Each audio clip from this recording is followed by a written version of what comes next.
Well, hello there, humans, hippies, earthlings, whoever you are, wherever you are, whatever you're doing, and if you're lucky enough to be doing it. So I'm Bushka on Blitz, and today I'm going to have a little chat to you about the haves and the have-nots of this world. Those whose cup runneth over, and those whose cup do not runneth at all. This is the toaster.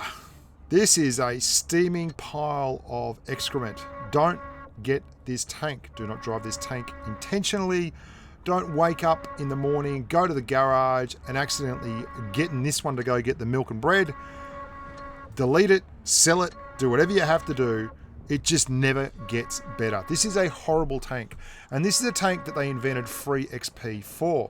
I want to show you why I use the second gun on the toaster if I ever have the unfortunate joy of using it. See that little bar there with the two shells or icons on the either end that look like shells?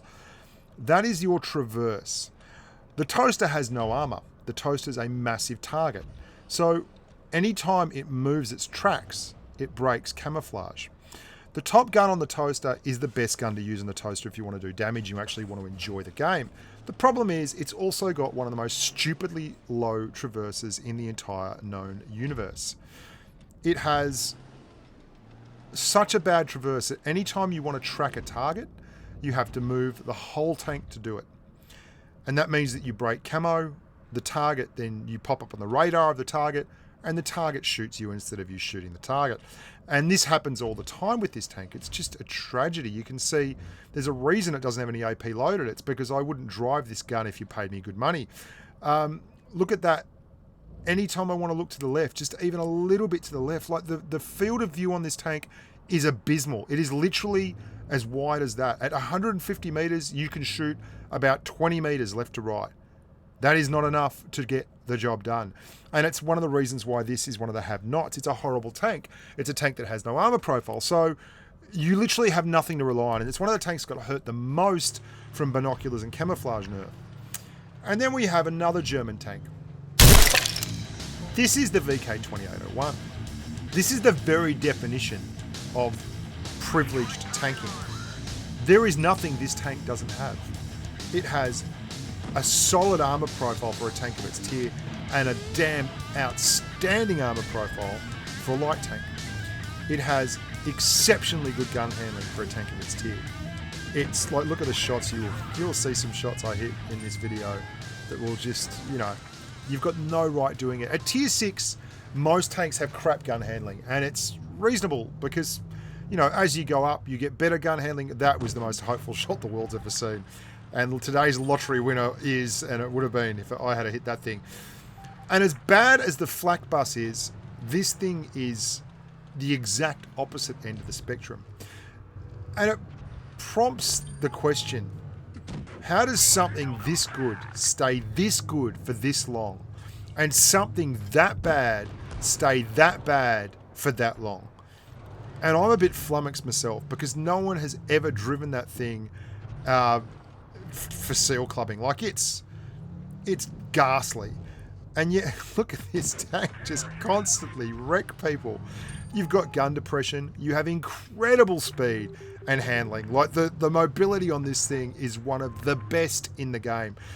We did a huge test and the VK-2801 came out on top as most consistently good in terms of racing around circular tracks because it quite simply doesn't lose a lot of shells, lose a lot of time in big power slides. It holds traction very well. I mean, look at this, the way I just keep going back and forward here at pace. Look at the way the gun handles. Like, this is just such a superb little number. And it's been months since I did a video on the VK, and this is a great reason to do it.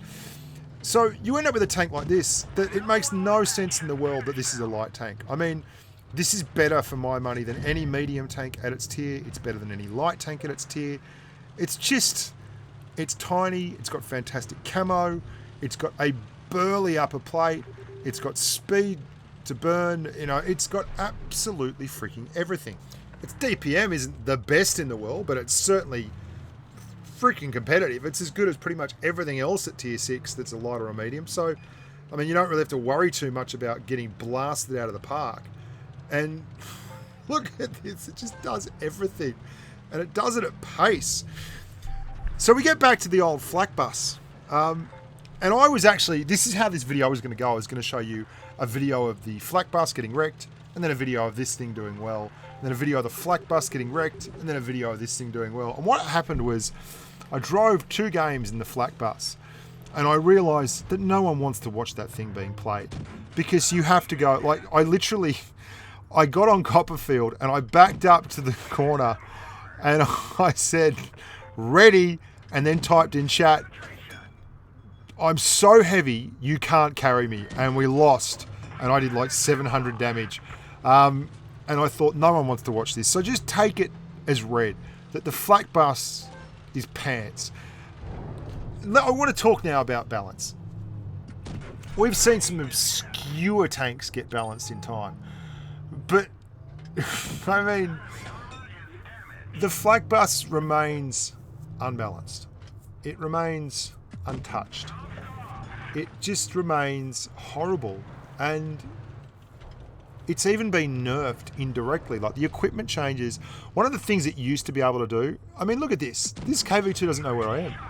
He just doesn't know where I am because I reset my camo, and then I'm going to just give him a shot and look where it goes. Then I just come back out and pump him. Happy days, no problems. One of the things it could do, the toaster, was it was able to sit at the back of the map, and it had that, well, it wasn't good. It was bad, but you could run camo net and you could run binoculars. So you could hide the god-awful armor profile and just shoot people from the back and hope that you at least got a shot off, and then you had time to hide behind a rock or something. And you kept your hit points all the way to the end. And that's how you dealt with the world. I mean, look at these shots that this thing gets in. It's just fantastic. And when they changed equipment so that camo net didn't exist anymore in the game, it was the absolute final nail in the coffin for that thing. And it's not fun to play, and playing it stock is the worst experience I've ever had in my gaming career. Playing that thing stock is like poking your eyeballs out with hot spoons. It's like eating your own legs. You know, it's like death by 1,000 different paper cuts. You could not pay me enough money to get me to go and play the flak bus stock. And then look at this thing. Watch this thing. Hull down, light tank, just dominate the flank. Absolutely dominate the flank. And we go back to this balance question. Like, how does that tank, I mean, I bounce a 225 Alpha, like, that's, you know, that's a 90mm gun, not bouncing it, because it's a tiny turret. It's not an easy hit. I bounce it again. The Hellcat right there is thinking, how does that work? What tank is that? Is that a heavy tank? No, it's just probably my favourite tank in the entire universe. Bounce him a 3rd time. No, totally legit, totally solid, totally powerful. I screwed that shot up. That was not the VK. I had no reason to back up. I've got the rate of fire to deal with it. There we go. So, we saw the FV4202 and the Centurion 7-1 get nerfed. They nerfed the rate of fire while nerfing Hesh. So they went from not being this... The 4202 was a crap tank. Not crap, but it wasn't good.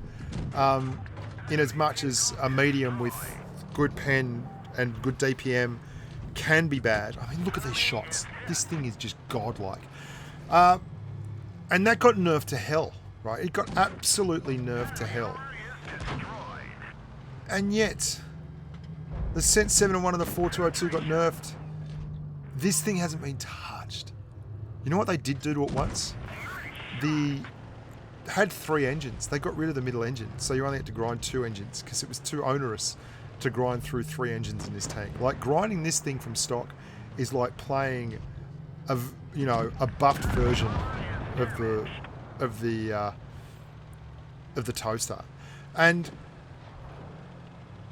you see them balance on numbers. I don't know what the numbers say. I've never met anyone that said this tank's bad. I mean, And it's been so good for so long. And it's the worst kept. It's not even close to a secret. I mean, it's incredibly good. And I don't want it to be nerfed. But how strong does a tank have to be? And watch this shot. I mean, I know that he can come down here. He's going to hit me once. I angle up, but it's a bit too late. Watch track shot. We're going to track him. And then we're going to deep dive down here into the actual... Here we go. Track shot. Like... How about it? How about this tank? On the move, firing, mobility, camo, armor. The gun handling is just superb. Pros telling me I'm alone because the TD's AFK in spawn. Like the Vindicator's just don't know what he's doing back there. I don't know what he's doing. Same thing this bloke's doing really. Not much to anybody. I don't know what balance is sometimes. I think Wargaming do generically a very, very good job. They generally get it right. There's been some perplexing balance decisions and there have been some good balance decisions. 62A getting buffed was really random. IS-7 getting a little bit of a nerf. Needs more of a nerf, but yeah, whatever. It was a good call. Why can't they just help out the poor old flak bus? The poor old waffle tractor. Not the waffle tractor. I'm sorry. Just give the toaster a hand. The haves and the have-nots. I'm going to do another one of these. I really enjoyed doing it because I get a chance to have a whinge as well as play my favourite tanks. So basically, you've got the German haves and have-nots. We're going to do the Russian next. And then we'll do the American haves and have-nots, the Brits, all of them. It's going to be great. I get to have a whinge about the crap tanks and then have a bit of gameplay in the really, really good tanks. I'm Bushka on Blitz. Love your work, guys. Thank you so much for watching and thank you for your support. Really appreciate it. And to those of you who sponsor me via Patreon, make sure you check the sponsors only section on the bushkaonblitz.com webpage. There are sponsor only videos in there. Make sure you check the Patreon page. I post the Patreon only vids weekly in there as well. Don't miss those. They're available for all of you. Until next time, look after yourselves and stay safe on the battlefield.